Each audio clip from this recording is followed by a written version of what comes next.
last, not good. But, okay.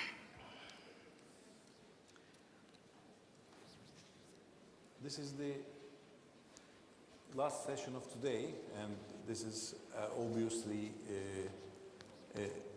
a kind of disadvantages, but we have a great faculty here, very well-known leaders in their area, and I'm proud to be with them in this panel of TSRM. Let me introduce very shortly the panelists. Edgar Mocanu from, I think, coming from Dublin. Yes, and well distinguished researcher and clinician.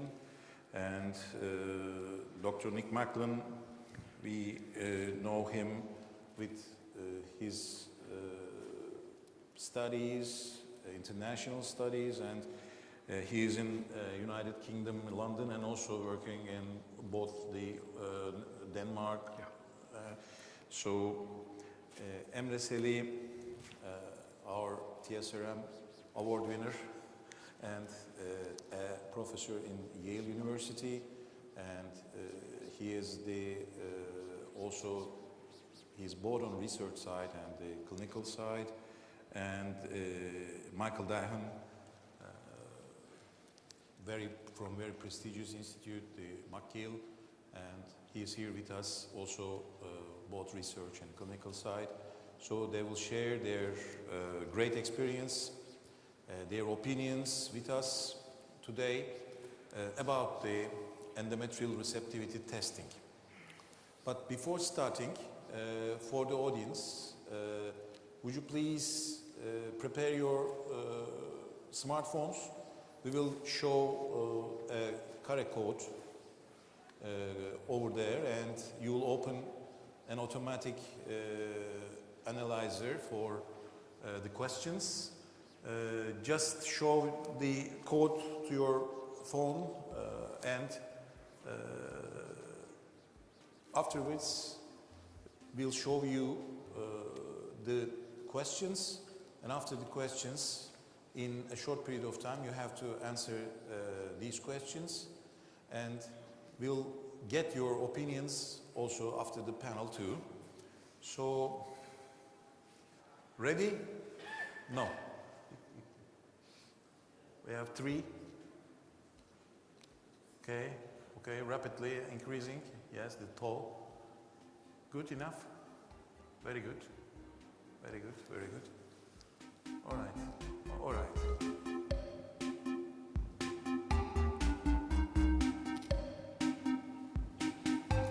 Okay, I'm not sure about this music, but it's good. It's good. All right. If you're ready now, please show the first question. And okay, başlatalım arkadaşlar. Yes.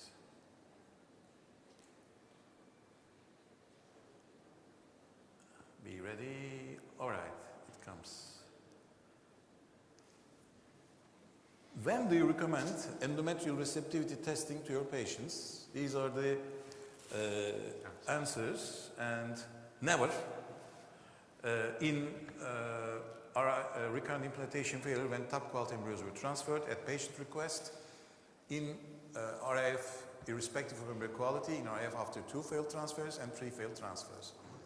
Okay, and okay, the panelists, I may tell you that 64% never, and the nearest answer is 18% after 3 failed transfers. Thank you very much, and we'll see these answers again after the... And the second question, sorry for that, the second question, please.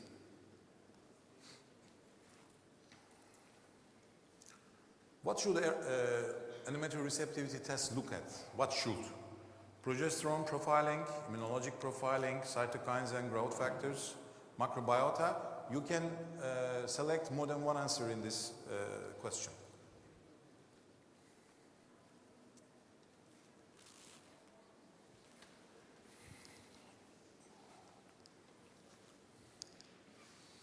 Yeah, 81% progesterone profiling, and 38% immunologic profiling, 38% microbiota, and 31% cytokines and growth factors. Okay. Thank you very much. So we can proceed to our panel now. The first question I want to ask these very experienced scientists and physicians, would you please, I'm starting from Dr. Mocanu, would you please, in your words, in few minutes, what is the importance of endometrium in ART success, and what's the concept of endometrial receptivity? Would you please, in your words, in few minutes, explain it as a core idea, and then go on with the other speakers. Thank you. Pleasure being here, Dr. and everybody. It has been dogma that both the embryo and the endometrium contribute at least equally to human implantation. I would like maybe to remind the audience that 2 years ago a paper was published by an American group that looked at 3 euploid embryos transferred one after the other in frozen embryo transfer cycles. The paper is by Partea, P-A-R-T-E-A, and the authors showed that if you transfer 3 frozen thawed euploid embryos in subsequent cycles, the likelihood of a pregnancy establishing was 95%. There was no endometrial assessment whatsoever apart from the usual endometrial thickness and the estradiol levels. So that somehow added a few nails in the coffin of is the endometrium as important as we believe it is, or as it has been said to date that it is. So I don't say more, I leave space for... Okay, I think after your comment, I've already seen the Dr. Macklon's presentation, and I think there is maybe a different answer for that. Would you please? I think the way we're going to look at the embryo and the endometrium interactions is a bit like human fertility. We were discussing this earlier. One can make up for the other. There may be weaknesses in one that can be made up for the other. And if you think of the patients, there are lots of couples out there who never come to your clinic, even though there's male factor infertility, because the woman is ovulating a good egg every month. And eventually she gets there, and you never see her. I think this paper, which is a very important one, which we've seen discussed, perhaps also tells us that if the embryo is perfect, it probably is the truth that it will make its way into most endometria. And because it's a very good quality, the fact that the endometrium has let it in is fine. It's probably not going to end up in miscarriage because it's a top quality embryo. But I think that many of the embryos that are put into the uterus are anything but perfect quality, but are still viable and can still produce a healthy baby. But they will only do that if the endometrium is going to be conducive. It's going to play the game. It's going to support the less than perfect embryo from implanting.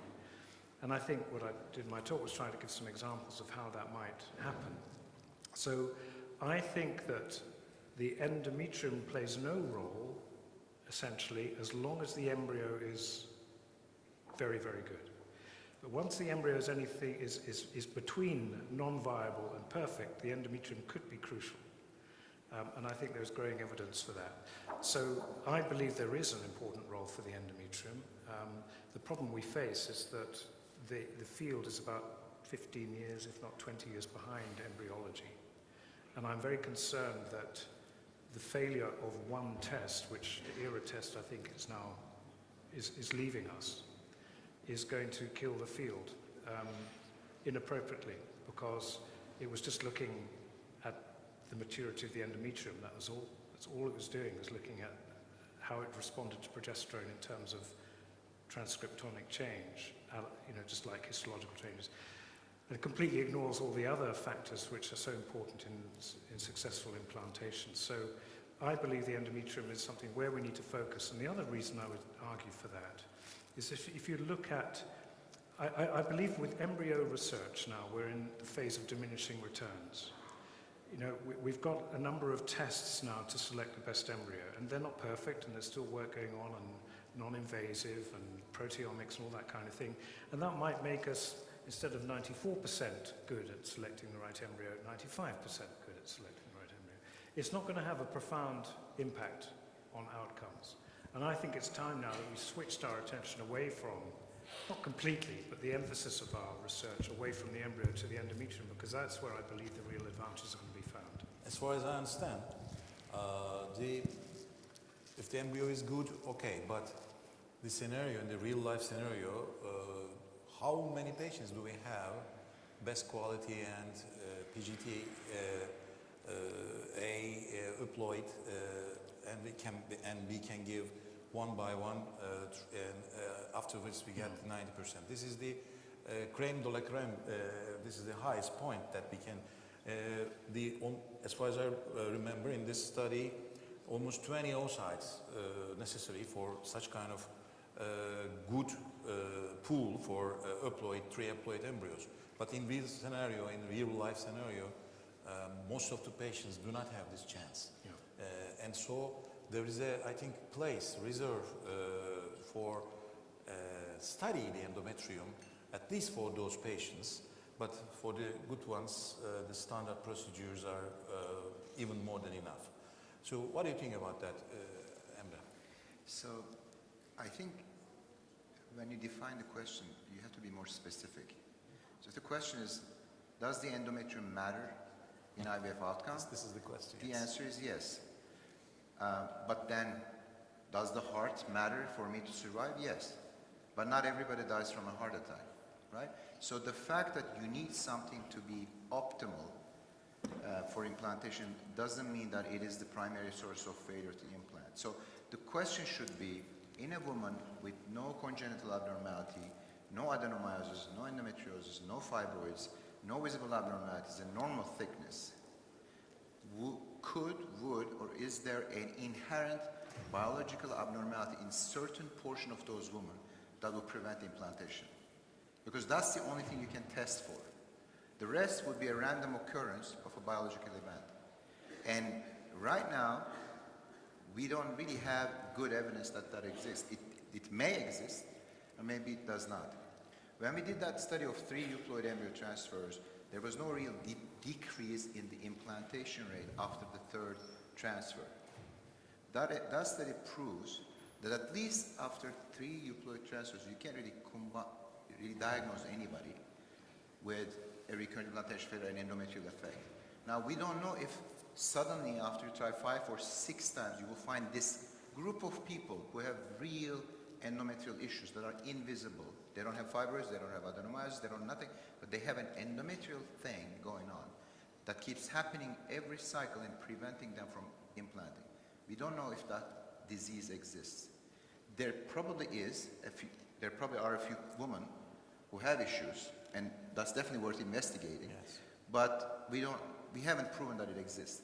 And one thing I also did a lot of basics research. I still have mouse, frog labs. For example, mitochondria in reproduction. You can knock out mitochondria in the oocyte, and oocytes die, and the mouse becomes infertile. That doesn't mean that people fail IVF due to mitochondrial reasons. Do you understand? It's a kind of a complex stuff. But anyway, that's my position. Thanks. Michael, Dahan. So I agree. I think that we know inherently that the endometrium plays some importance. And we actually fix a lot of the endometrial issues. No, sorry. There may be an alarm in a few minutes' time that they mentioned me. It's a drill. It's not a real time, so don't need to run outside. So sorry for that. In 2 minutes' time or in 1 minute time. Okay, you continue on. Well, we address and inherently fix a lot of the endometrial issues that are there even before we go about doing their initial transfer, right? If there were submucosal fibroids, we would remove them. If there was a large polyp, we would remove them. These are endometrial issues, right, that we're addressing to start off with. Yes. Right, so we know that there are issues. I think what I can glean from the study that was produced out of RMA New Jersey, and it was actually a 95% live birth rate after 3 transfers, it wasn't even pregnancy. is that the vast majority of patients that are not getting pregnant in their first several transfers, not going on to have a live birth, it is probably attributable to the fact that we're not putting back normal embryos, that they're not genetically normal. Right? When you're putting back genetically normal embryos, many of them will conceive and have a live birth, and we don't know, because I think probably similar to myself, mostly we don't test most of our embryos. So I think that it's important to realize that genetics plays a big role. It doesn't mean that the endometrium doesn't play a role. In fact, we address many of the obvious endometrial issues even before we put in our first embryo. So, in that round, I want to ask, although you mentioned with a very short and critical answer, what do you do in your practice to evaluate the endometrial receptivity? Only the measure with the simpler way, with the transvaginal ultrasound and morphology, or do other things in your routine practice? I will go in deep in the other round. But in your routine practice, when the patient, the couple come in your office, and what do you do in the preparing them to the cycle, let's say? Yeah. A very important difference. One thing is to prepare the endometrium or assess the endometrium, and the other one is to assess the endometrial receptivity. Yes. We do not know what endometrial receptivity is, and that is why it's so important that studies looking at the endometrium need to continue. We do not want to make the same mistake as we did with male investigations. Once ICSI was established, male investigation disappeared from the agenda. So we need to go back into looking at what is a receptive endometrium. But I will answer your question, that is, how do you assess the endometrium in general in a female that you see? So normal assessment will be with ultrasound. I don't do routine hysteroscopy. I do hysteroscopy if I have a good reason to do a laparoscopy for my patient. And in that case, I also do a DNC. In Ireland, it's extremely unlikely that I would identify somebody that has endometritis. It's not a frequent diagnosis that is made. I do see, of course, polyps and then fibroids, submucosal fibroids, and they are normally addressed. Thank you very much. Dr. Macklon? Yeah, it depends on the context, but in terms of routine,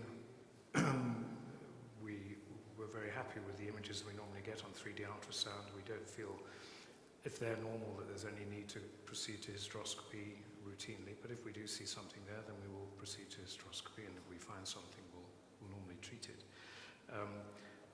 In those patients who do get, let's all agree, for the purpose of the discussion today, recurrent implantation failure, we're referring to the same thing, probably being as no positive pregnancy test after at least 3 good embryos. We could discuss that, and the discussion as to what RIF is becoming much more nuanced now, which I think is good, but for the purpose of the discussion. In our setting, I think there is a place for taking a look at the endometrium.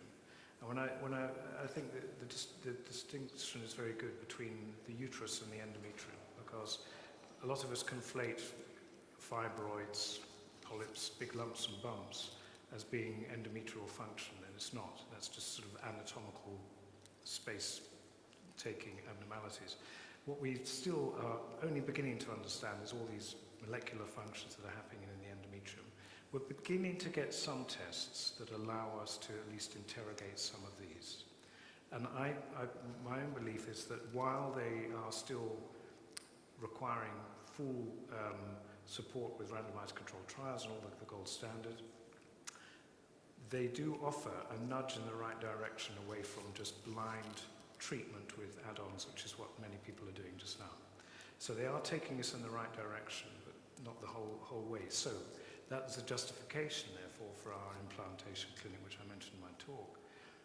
So women who've had three embryo transfer procedures with good quality embryos are offered a referral to the implantation clinic where they undergo testing for all 4 of those. Okay, so my answer would have been yes, because, as I said in my talk, the idea that only one of them is the cause of the problem is extremely unlikely. There's probably 7 or 8 key functions of the endometrium that need to function before we'll get receptivity, if we use that word. We need to be able to interrogate all of them. Some of these tests will survive, others won't, but I hope that in 10 to 15 years we'll begin to get a little toolbox, a diagnostic toolbox that we can apply to identify, well, here's the problem in this particular patient, and where we are as a step there. So we're using all four women with recurrent implantation. Same thing, I failure. think, the emerging also to the side of this genetic profiling of the woman and man, Yeah. especially for the receptor side. HLA. And this may also be placed in the future.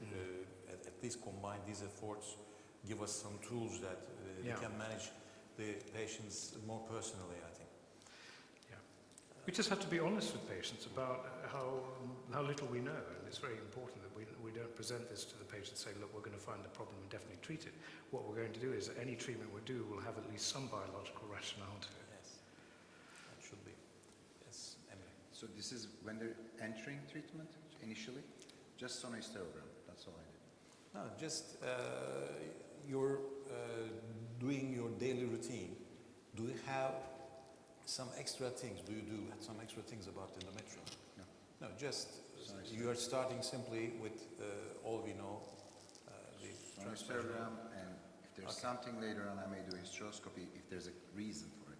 All right. But I don't do anything else. Okay. What about you? I have to say, I do the same. If there's suspicion of something, I'll do an office hysteroscopy, but if not, I won't add more than has been discussed. Okay, so it will be it's a short round. So let's deepen the subject. And what's your position in case, although we could not tell the exact definition of the recurrent implantation failure, but in the context of recurrent implantation failure, what's your approach as far as endometrium is concerned? Yes, I might just make an accolade here. When we deal with these patients, they are the most difficult of all our infertile patients. Yeah. When we deal with infertile patients, they are a population that has not been lucky enough that nature placed everything that it takes to become pregnant. So to me it sounds irrational that we will aim to bring this extremely poor in terms of reproductive ability cases to the level of anybody else, like a good population that has 3 blastocysts. But we are making efforts to understand more in terms of both the embryo and implantation. But it's very important to know that counseling and discussing with patients that we might never find out why you don't implant. We might never find out why you cannot reproduce. I think that's a reality. I look at the mistake that the obstetrical profession has made to claim we can make perfect babies at the end of 9 months. We don't. This is why there's a lot of grief when something goes wrong at the end. And we should not make that mistake, I think. We should acknowledge that there is limitations in what we can do, and we are now fishing with a broad net, looking at what might be there that is important. So what do? I will normally do karyotype on both, because I can't establish, I don't do routine PGTA, so I can't establish if it's the embryos or the genetic background of the patient or the endometrium. So I do karyotypes on both. Then I do a hysteroscopy and a biopsy. And for a selected population, I might do an ERA test and the look at in terms of Could you be more specific on this selected population of ERA tests? Yes, I look at patients that have had at least 2 fresh cycles of treatment with transfers of embryos that looked healthy in terms of quality, top quality, grade A or grade B, and if she had all those two sets of fresh transfers without a pregnancy establishing that, I will do. And what's your experience about that? In terms of the outcome or in terms of the results? Results and outcome, of course. Results invariably show that there is maybe 1 day difference, which obviously the window of implantation is being taught as being 2 days for many years, so I can't see how a day makes a difference. Transfer 1 day late or transfer 1 day early, it's usually the result says it's too premature, allow another day of progesterone supplementation. The results are dependent on the female age. Usually, if you adjust in a younger population, you will get some pregnancies, but in the older population, results are no different. There are some accompanying tests for with ERA. Have you also have experience? I have a modest experience. I do have an issue, particularly with the microbiota, because it's impossible to sample the endometrium without sampling some vaginal and cervical flora. So unless there is a very specific way to segregate between true endometrial populations and cervical vaginal population, I don't see the utility of that test. Okay. Okay. So, Dr. Macklon. Well, I suppose I already... There is still, Dr. Using this Mocanu, some in subpopulation continue to use the ERA and other tests. But We're about to stop using the ERA. okay. And we have included it in the toolbox, if I can refer Could you to please that. explain the reasons of it? Why? The reason why we stopped using it, well, two or three reasons. One is, in a study we did looking at recurrent implantation failure versus controls, we didn't find an increased prevalence of disrupted ERA in the recurrent implantation failure patients. It's just clinical. But we've been influenced by the data that's been published over the last 2 years. You know, there's been a lot of pretty high quality studies that you have to look at and say, you know, is this really helping your patients? And we've come to the conclusion that it's not, at least not sufficiently.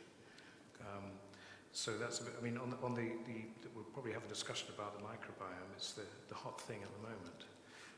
I think one thing we still don't know whether when we look at microbiota, we're looking at a causative factor for implantation or a marker for something else.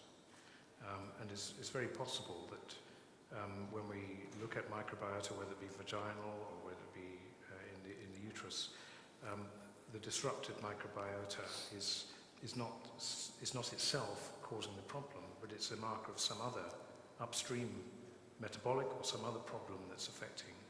And that might be the reason why some of the studies are beginning to emerge, prospective randomized double-blind studies, suggesting that when you have an abnormal microbiome and then you treat it with a probiotic, we're not really seeing much of an impact on clinical outcome, at least on the microbiome or clinical outcomes. So we're going to need more data on this. That if it's not causative, it doesn't mean it's not still a useful tool, because you can still perhaps identify patients who are at risk of lower chance of implantation by looking at it. But that doesn't necessarily mean that it's the microbiome that's the problem. Okay, have you performed also, let's say, endometrial biopsies during like hysteroscopy and doing endometrial biopsy? Do you also perform such kind of?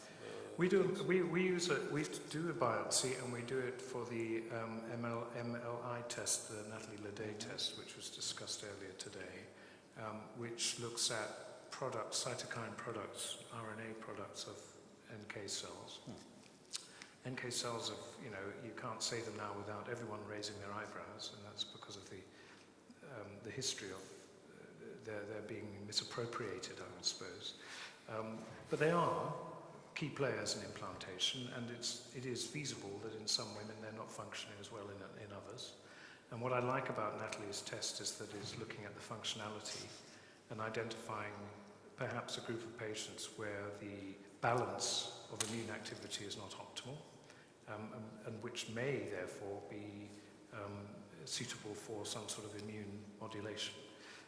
And that brings me back to this point that it identifies a group where, with some degree of rationale, you could then begin steroids or the scratch or whatever, rather than just doing it blindly. So that's why we do it. Okay. Emre. We're talking about ERA or? No, we're talking about in the patient with recurrent implantation failure, and you may not limit yourself to ERA test. Your approach to these patients. So, basically, right now, I don't think there's any test that can be used reliably to help us treat recurrent implantation failure patients, if they do exist, in a better way. Okay. I never trusted ERA, and the reason why I never did is because they never did a non-selection trial. And it is, in my opinion, it is scientifically unacceptable, especially a group that makes an enormous amount of income for this. They should have just done the study. They didn't, and then it fell onto other people and to them to do back-to-back studies now that are coming, showing unequivocally that you should not be doing it in low-risk patients, and not unequivocally, but quite convincingly in the recurrent implantation failure patients. As I agree with Dr. Macklon, ERA is done, basically. It will be done. The key thing you should understand is this. If you do a microbiome study, you're not completely sure, and you just ask them to use a probiotic. There's nothing wrong with that. I mean, people use probiotics anyway. It's not going to kill you. Yeah. But if you're using ERA test, and I'm actually predicting this may happen, and you're telling people to transfer their embryos in a different date, and they have only one embryo left and two embryos left, and they don't get pregnant, there could actually be a class action lawsuit on this. Because you're telling people, you're selling people a test that you don't know works, and you're making them change the day of the transfer. So anyway, ERA is kind of done. As far as other tests, I'm all for researching, but for microbiome, I'm very much involved with the microbiome field within the context of obstetrics, where probably tens of millions of dollars was poured. Some of the best researchers in the world, some of them in London, by the way, work on this project. And there's really, promising data, but a lot of debates about whether or not microbiome will be predictive for preterm birth, preeclampsia, etc. And there's also enormous, of course, amount of microbiome work coming from Sweden about gastrointestinal disorders. These companies are pouring an enormous amount of research into this. There's still not a reliable diagnostic test. And at least in the Crohn's disease or ulcerative colitis, you expect to find some. I mean, these guys have bowel disorders with the micro thing. So anyway, it may be a good target in the future, but I don't think it's ready to be used in my patients right now. And rather than talking about specific tests, I don't think we should do the test because we don't know what to do with the patient. You just do a test, it's going to help. And how to test a test, the last 2 years we've been writing papers on this. You should understand how to test the test. You develop the model, you do a non-selection, and then you do an RCT. There is no non-selection, there's no RCT, don't use it. I mean, you can use after a non-selection, but without our non-selection, don't use it, please. Michael? Yeah, I don't have so much to add. I agree with Emre very much. I think we currently don't have a reliable test that we can use to really figure out if there is an endometrial effect causing recurrent implantation failure, which would be a small percentage of our patients, nevertheless. I think that I agree that the ERA has many issues, and I don't think we have a reliable test. I have a reproductive immunologist that is very interested in this, and we do send our patients to her. And she is involved with the Matrix lab, the test looking for inflammation, so she's doing studies related to it. My concern with that test, is that it's good for 6 months. Meaning, the biopsy you do today is not predictive of where the patient was 6 months ago, or where they'll be in 6 months from now. And that's from the producer of the test. So, what I'm looking at today may not reflect where the patient was in the past. And I have a hard time putting those together. And again, if you believe in the microbiome, and I don't think we have a lot of good evidence yet, I agree. But if people believe in the microbiome, right, you can go out and spend your patient's money on an expensive test, or you can test the pH with a strip. It's a lot less expensive, and it costs pennies, actually. You'll have an idea if there's a disruption of the microbiome. Okay, now is the time to an interval for the questions. Yes.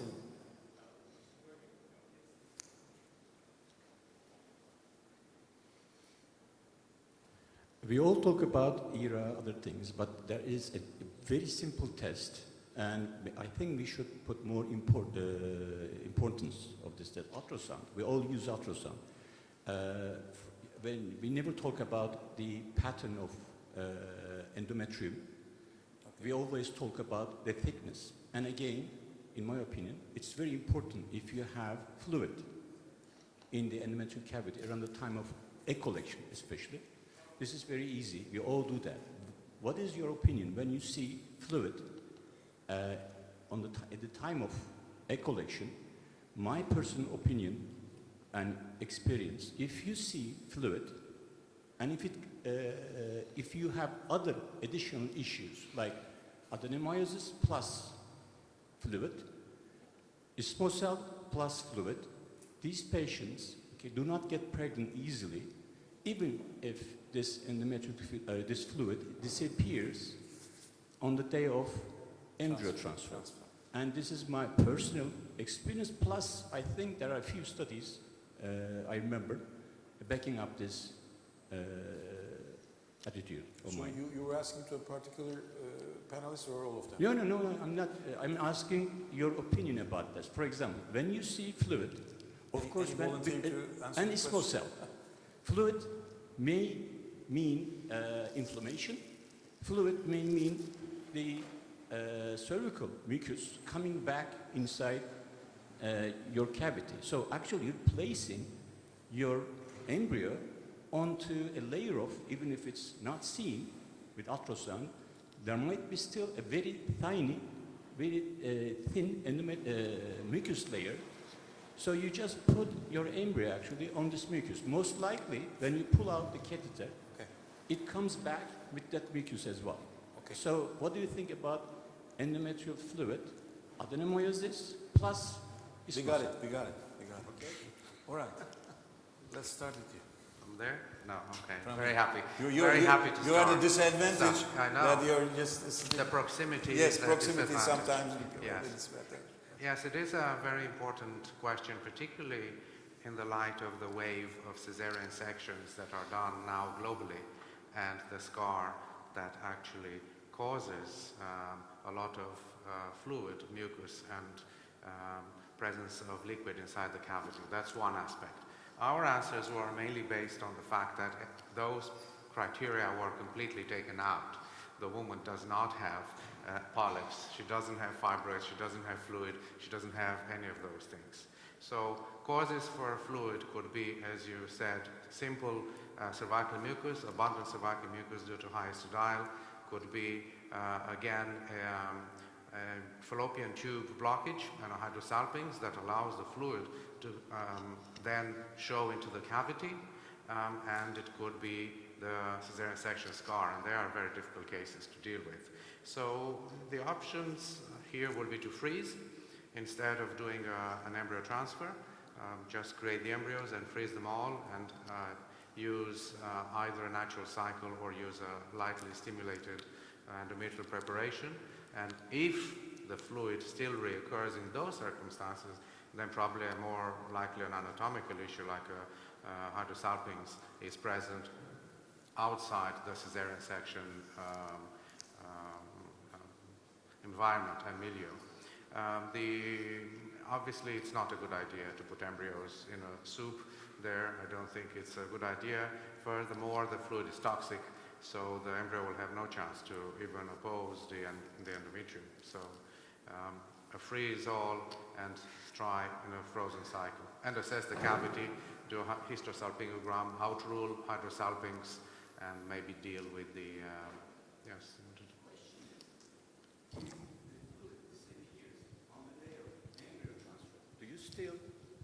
Do you still transfer embryo or cancel it? Selim, I will ask also that. In the question, it recites that if it disappears at the time of the transfer date, do you still go on with the transfer? In the rare cases, yes. You don't see these cases very frequently. All right. We might see 2 or 3 cases a year. So if the fluid disappears, we will transfer. Any other different answer for this? No. Okay. So better to freeze all and try your best efforts to delineate whether there is an small cell or hydrosalpinx or Yes. endometritis, and use your chance on the frozen towel cycle. Aspirating at the time of the, let's say, Egg collection. egg collection or just before the embryo transfer, sometimes tried and there equivocal case supports, but it's not advisable at this stage, as a routine. So are there any other questions from the audience, or we pursue on our panel. Okay. So we are just coming to the end of the panel, but I want your opinions about the future prospects of the, let's say, endometrial evaluation in both context of recurrent implantation failure, also in a routine setup. What can we expect from the future? In this case, become a tool in our, as far as clinicians, in our hand. So now start with you now, Michael. I'm going to take the second question first. You know, I think that the evidence suggesting that if we put back serially 3 genetically normal embryos, 95% of our patients will have a live birth, means I'm probably not going to change my initial evaluation of the endometrium beyond what we described. In recurrent implantation failure, I think what the problem is that we're going to break down the endometrium into many different factors. They're going to have a role. So it's going to be a small percentage that have endometrial issues, but there will be some. And then there are going to be different factors that are playing a role in these patients. And the tests are going to have sort of variable success. Like, Nick presented data where he was looking at the secretions from the endometrium. Yeah. And he found they were different in women with recurrent implantation failure.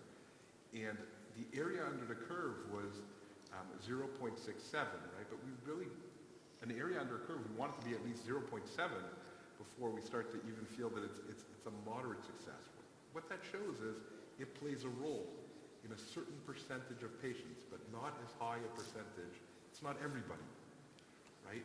So we're going to have difficulty figuring out the future of these tests. And there are going to be probably many different things people are going to look at. Some will be valid, some will fall by the wayside. But I think it's going to be much more complex, and I can't see that future yet. Okay, let me ask you it this way. Now we have in our hand 3D, 4D ultrasounds, and as far as I recall, years ago, there is a lot of studies about the Doppler studies with the subendometrial Doppler studies, and they are very famous at that time. So with this 4D information and also applying the Doppler technology together with this, can this give us at least a clue about whether we do the embryo transfer at that time or not at the time of transfer? Because in a study that we had done about 10 years ago, the Doppler parameters, it's a blind for the assessor, and Doppler parameters are not good in some of the unexplained infertility patients, and you have to use some measures to increase these parameters. So better to such kind of things. What do you think about that? I think that, again, most people are not doing Dopplers. I don't think, for example, in RMA New Jersey, they're doing Doppler studies. You have to have a 95% live birth rate after 3 transfers. So I don't think initially that that's needed for screening, that the vast majority of patients will have a live birth if you put back normal embryos. Okay. Emre, your turn. Well, The future is in your hands. Your lab is... So first of all, I agree with Nick that research should be continued and expanded in this field. It doesn't have to show a benefit. It doesn't show how to discover a test. It's worth knowing that it doesn't matter. Actually, my mentor, John Stice, used to say it's actually it's more stringent research that is required to show a no effect. Like a negative finding in biochemistry is a much more difficult experiment than a positive finding. So I think there should be more research, more stringent research, with some decent funding, probably with people who are already experts in this field, and going from model development to non-selection to RCT. RCT is, people take give too much credit to RCT. If you do the first two steps right, I think RCT will be okay. One thing that people, I meant to say this during this meeting, I try to say this to people who work with me. There's something called an effect size, which means if there's something that is bad in biology, the issue is how bad is it? And if it's not too bad for you, it is very difficult to test it accurately. Like if the molecular change, let's say when a certain protein increases in 10 people, but only hurts 3 of them, the other 7 are fine. There may be cases like that in endometrium, so it is very difficult to develop a validated test if the impact of the change is not reliable. So it's not your fault, it's the biologist's fault. So that will also be a challenge for testing.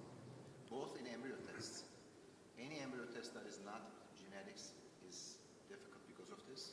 Because genetics is the thing that has the highest effect size. When you get out of genetics, it becomes tougher. So that's why it's very difficult to get it validated and prove it. But I think it will be done, it will be improved in the near future. In the previous session, Dr. Ribeiros said the live birth with 1.8 millimeter endometrium. So this is maybe in a few group of patients that we cannot explain some negative effects or positive effects. So you are absolutely right that we need validations, we need down-selection studies, and to cooperate new technology, for example, in our this is a good example. ERA is a good example that it is our thing implemented in the routine practice without good studies and, as you said, the non-selection trial. It's a very good story, actually. It is. And should be told. When I retire, I'll be giving talks about that. Yes, yes. So, what's your opinion, Dr. Mocanu? I think it's striking. Let me ask you, you mentioned about also, are we sure that receptivity is the only term that we use for the endometrium? We should also use the selectivity of the endometrium. Could you make a comment on this? Because some of our audience may be other places and now you find you, and it's a very good issue to understand that the selectivity, what's its meaning? So the idea behind this idea, the notion of selectivity, is that the endometrium is not just a passive receptive matrix, but our work suggests that following normal decidulization process, exposure to progesterone, etc., the stromal cells adopt a biosensor function that seems to be capable, once the embryo has breached the epithelium, of receiving some sort of signal and responding to it, and that the current form of thinking is that this affects the endoplasmic reticulum, either producing a stress response, which, if it's generated, will lead to menstruation, and otherwise a supportive response. What that comes together basically suggests is that there is a checkpoint in the endometrium that clicks in once the embryo has broken through the epithelium and allows the woman to decide whether she's going to invest in this embryo or not. And she may decide not to because it's aneuploid or it's mosaic or because there's some other problem. But it gives her that moment of decision whether or not to suggest. And what we've got also is data suggesting in some women this doesn't work very well.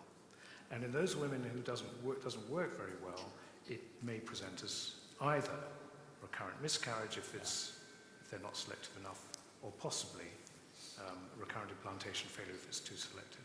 Now, it still needs a lot more work, but there is work going on, and I think it's interesting. I think that concept is beginning to be understood, and to me is an example that the endometrium should not be just seen as this passive. But the work should go on. But we need it. So now you are the last speaker. Yes. The The equilibrium on the stage. Yes. I might say that I would like to respond completely differently. Firstly, just to mention that the power of the consumer is quite mighty. So I might find myself in a situation where a patient comes in and says, "Could you please do this ERA test for me? I heard it's the best thing." "No, I don't want to do it. There's no evidence." And this dialogue, I believe, will continue despite the fact that we as practitioners know that there's very little value in the tests. So the consumer will drive many of the tests. But my answer is a bit different, and it is coming back to the definition of what we're trying to study. Okay. Because if each laboratory does one research project here, one research project there, different questions, I do not think that we can make a large step forward. We will just have small pieces of the big puzzle that emerge, but the big picture might not be what we're looking for. So it comes down to defining what we want to study and what question we want to answer. Are we, for example, all trying to study the human normal implantation process?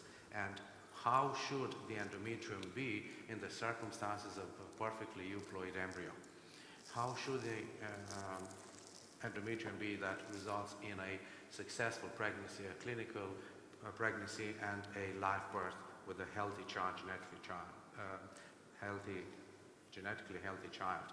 So that could be a collaboration, a work that is done in centers that have the expertise, where they all come together and say, we want once and for all to answer one question based on this definition, based on this targeted population, and understand the basics. And then move from that towards understanding the abnormalities. If we now interrogate the population that are the worst, they had 2, 3, 4, 5 embryos transferred of top quality, no pregnancy. Or they had 3 euploid embryos transferred and no pregnancy, establishing what is the difference between those embryos. So it's a matter of defining what we want to study and then creating a collaborative global alliance that says we all want to go to get the answers.